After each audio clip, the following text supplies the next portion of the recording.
This is HOA outplayed. Do not blink. You need to pay your dues right now or I am filing a violation tonight. That is what the man in the yellow reflective vest told me, standing on my front step with a laminated badge clipped to his chest and a flashlight in his hand even though the sun had not set yet. I had just gotten home from my customer support shift in Denver, still wearing my royal blue jacket, and I was staring at this stranger who claimed he was Cedar Ridge Patrol. He had a clipboard, color-coded tabs sticking out from the pages, and an attitude that made it clear he thought I had no choice but to comply. I live in Cedar Ridge, a planned community in Denver, Colorado, where the online portal is full of violation reports, photos of trash cans left out 5 minutes too long, and every neighbor encounter gets filmed and uploaded by sunset. I moved here because I wanted amenities, a pool, a gym, walking trails, the kind of place where everything looked maintained. What I got was the Cedar Ridge Owners Association, an HOA run by Martha Lewis, the committee chair who loves fines and treats the standards like scripture. Her favorite line is, "We protect property values." That is how it works. I work customer support with a strict schedule, so I know policy, I know documentation, and I know when someone is bluffing. This patrol officer, if that is even what he was, did not have a name tag. He did not have a vehicle with HOA markings. He just had that vest, that badge, and a demand that I pay my quarterly dues in cash or check on the spot because, according to him, I was delinquent and the board wanted an example made. The first sign his authority was questionable came when I asked for his credentials, and he just tapped the badge and said, "This is all you need to see." I asked him for his name. He told me it was not relevant. I asked him who sent him. He said the board. I asked him if he had a warrant or a legal notice. He said he did not need one because this was HOA business and I was required to cooperate. That is when I pulled out my phone and started recording. He did not like that. He stepped closer, told me to put the phone down, said I was being uncooperative and that would be noted in his report. I told him I had every right to record on my own property, and if he had a problem with that, he could leave. He did not leave. Instead, he raised the flashlight, clicked it on, and aimed it right at my phone camera like he was trying to blind the lens. The beam was bright, almost blinding, and I could see the color-coded tabs on his clipboard were pink, yellow, and green, like some kind of homemade enforcement system. I asked him again, "Who are you? What is your full name? What company do you work for?" He refused to answer. He just said, "I am authorized by the Cedar Ridge Board to enforce compliance and collect overdue fees. You can pay now or you can face a hearing and daily fines starting tomorrow." That is when I knew this was not legitimate. Real HOA enforcement does not work like door-to-door collections. Real patrol officers do not refuse to identify themselves. Real violations come with written notice, a grace period, and a documented process. This guy was winging it, and I had a feeling Martha Lewis was behind it. I told him I was not paying anything on the spot, and if the board had an issue, they could send me a formal notice through the mail or the portal like the standards require. He smirked. He actually smirked. Then he said, "You think you know the rules better than the board. You are already in violation. This is your last chance." I closed the door. I locked it. I watched him through the window as he stood there for another 30 seconds, writing something on his clipboard. Then he walked back to a white sedan with no HOA logo, no company name, nothing. He got in and drove off. I immediately checked the Cedar Ridge portal. No new notices. No messages. No violations posted. Nothing. That night I sent an email to the property manager, a quiet guy named Ron, who had warned me once before that Martha tends to escalate without following process. I explained what happened, attached a screenshot of my dues payment history showing I was current, and asked if patrol officers were now authorized to demand payment at the door. Ron replied within an hour. Short message: "No, they are not. I will look into this." The next morning I woke up to 2 new notices on the portal. The first was a compliance hearing notice scheduled for 48 hours from now at the community center.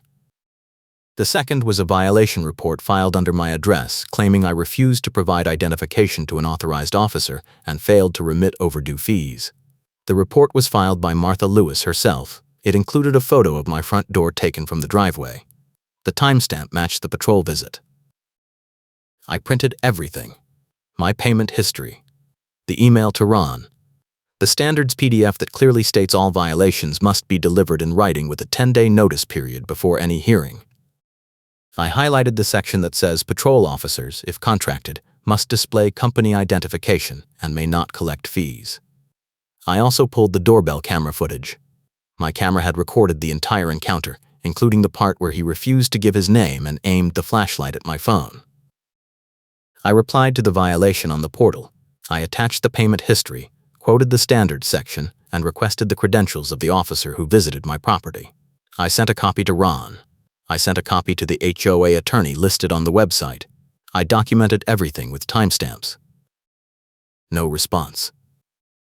For 2 days, nothing. Then, the morning of the hearing, I got a second complaint. This one claimed I parked my car in a guest spot overnight, which was prohibited under the parking rules. The complaint included a photo of a sedan that looked like mine but had a different license plate. The photo was taken at 11 p.m. 2 nights ago. I was at work until midnight that night. My car was in my assigned spot the entire time. I had my work timesheet to prove it. I printed the timesheet. I printed the second complaint.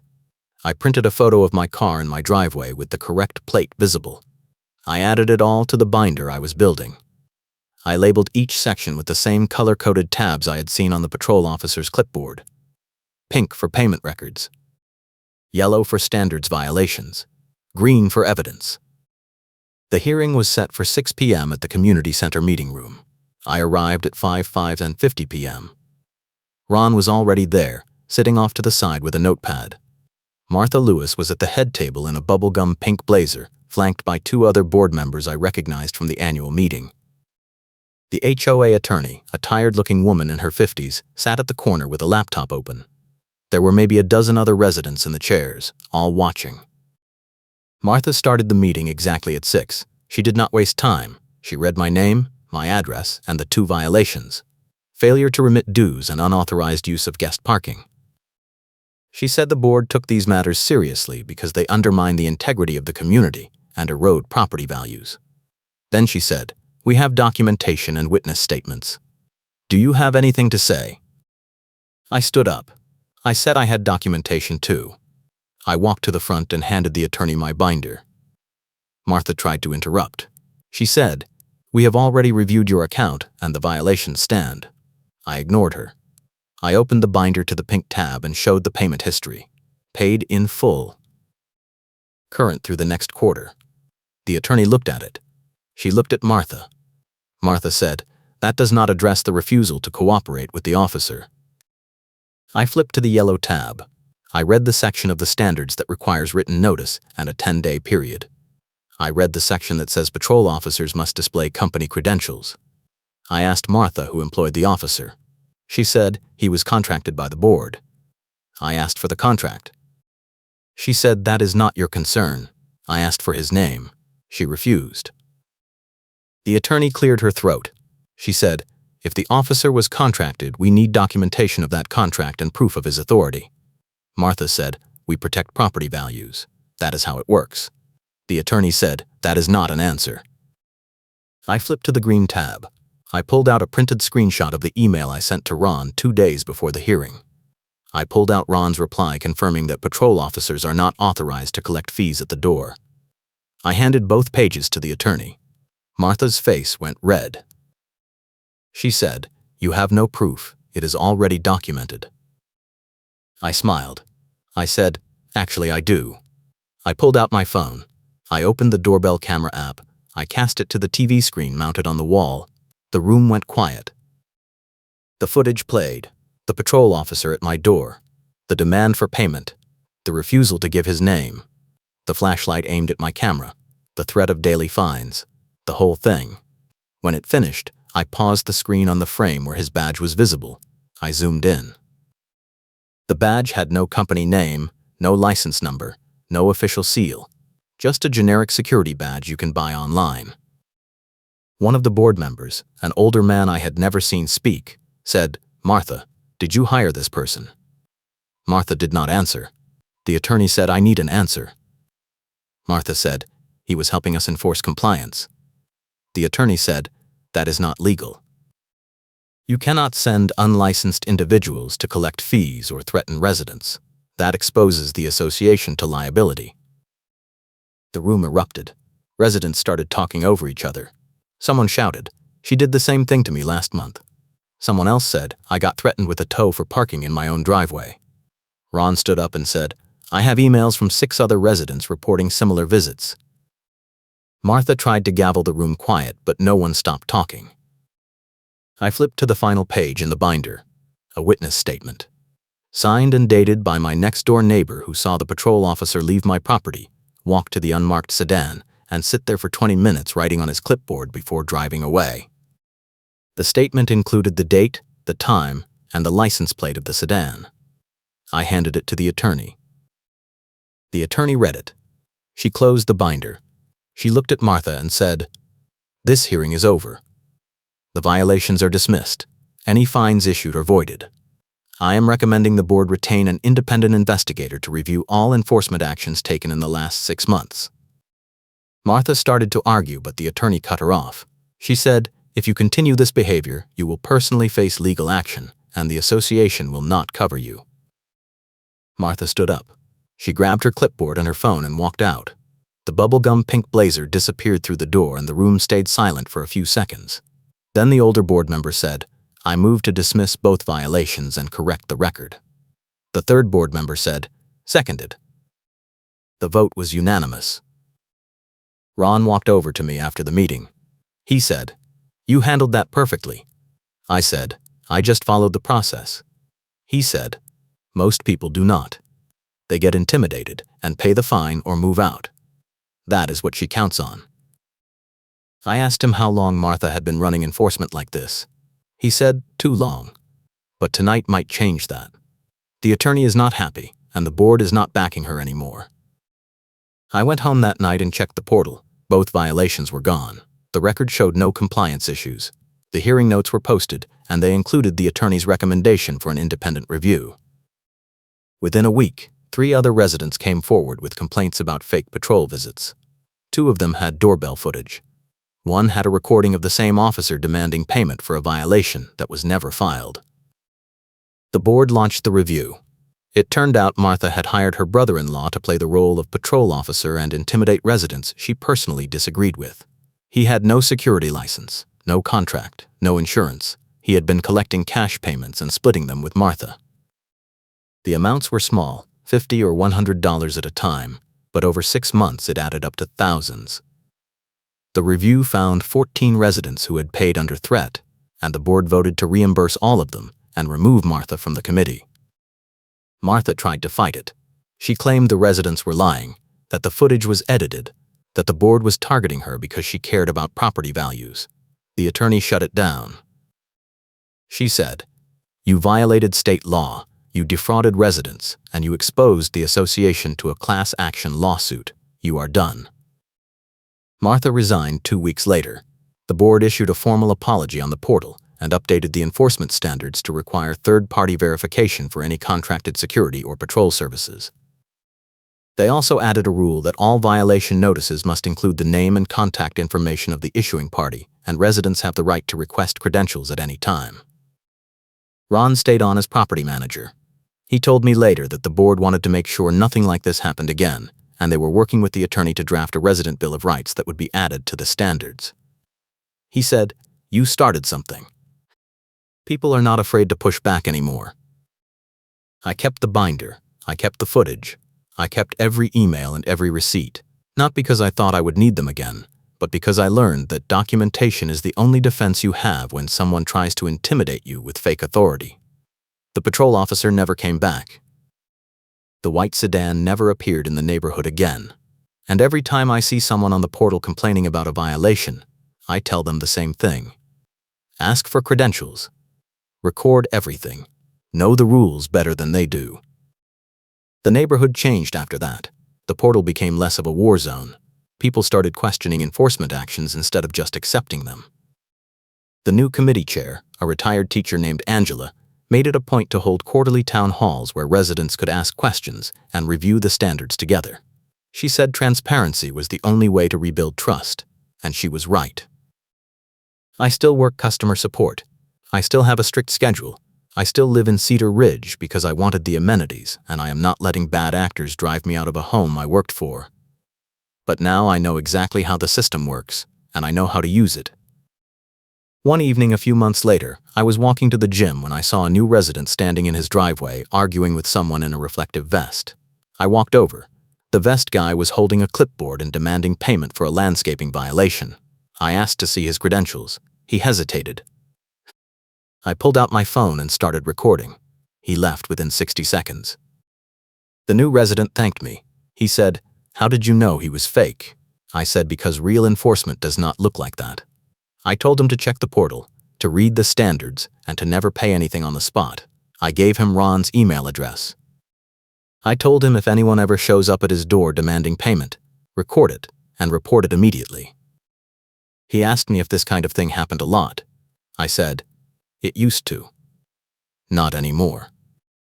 If you are dealing with HOA overreach or fake enforcement, hit that like button and subscribe, because I have more stories about standing up to bad boards and winning. That winter, the board passed a new rule. Any third-party contractor working on behalf of the association must wear a badge with the association name, the contractor company name, and a visible photo ID. Residents have the right to refuse entry or service until credentials are verified. Violations of this policy result in immediate contract termination and potential legal action. The rule passed unanimously. Martha tried to sue the association for wrongful termination, claiming she was a volunteer and could not be fired. The attorney responded with a counterclaim citing fraud, harassment, and breach of fiduciary duty. Martha dropped the lawsuit a month later. I heard she moved to a different neighborhood across town. I do not know if she is on a board there. I do not care. She is not my problem anymore. The fake patrol officer, the brother-in-law, was never charged. The district attorney said the amounts were too small and the evidence, while clear, did not meet the threshold for criminal prosecution. But the association banned him from the property permanently, and his name and photo were added to the security watch list. If he ever shows up again, the real security company, the one the board contracted after the scandal, has instructions to call the police immediately. Ron told me later that the attorney estimated the association saved over $100,000 in potential lawsuit damages by addressing the issue quickly and transparently. He said, "You could have just paid the $50 and moved on, but you did not, and that saved a lot of people a lot of trouble." I told him I did not do it to save anyone. I did it because I do not respond well to threats, and I do not pay for things I do not owe. He laughed. He said, "That is exactly why it worked." The neighborhood is quieter now. The portal still gets the occasional complaint about trash cans or holiday lights, but the tone is different. People ask questions instead of making accusations. The board responds with explanations instead of threats. Angela, the new chair, sends a monthly email summarizing enforcement actions, upcoming projects, and reminders about the standards. It is boring and procedural and exactly what it should be. I still check the portal every few days, mostly out of habit. I still save every email and every receipt. I still keep the binder on my shelf, tabs intact just in case. But I have not needed it. The system works now because people know it can be challenged, and the board knows they cannot get away with shortcuts. One night I got a message on the portal from a resident I had never met. She said she had just moved in and heard about what happened with the fake patrol. She said she was on an HOA board in another state years ago and saw similar behavior, but no one ever pushed back. She said, "Thank you for holding them accountable. It makes a difference." I did not reply. I did not need to. The record spoke for itself. That is the thing about documentation. It does not care about personality or politics or who has been on the board the longest. It just shows what happened, when it happened, and who was responsible. And when you have that, you do not need to argue. You just present the facts and let the facts do the work. I learned that in customer support. I applied it to the HOA. And it worked. Cedar Ridge is not perfect. No HOA is. But it is better than it was, and that is enough for me. I have my home, I have my amenities, and I have my peace of mind. I did not move out. I did not back down. I stayed, I fought, and I won. And if anyone ever tries that fake patrol nonsense again, I will be ready. Because I have the footage, I have the binder, and I have the knowledge that the system only works if you make it work. Thanks for watching, and I will catch you in the next one.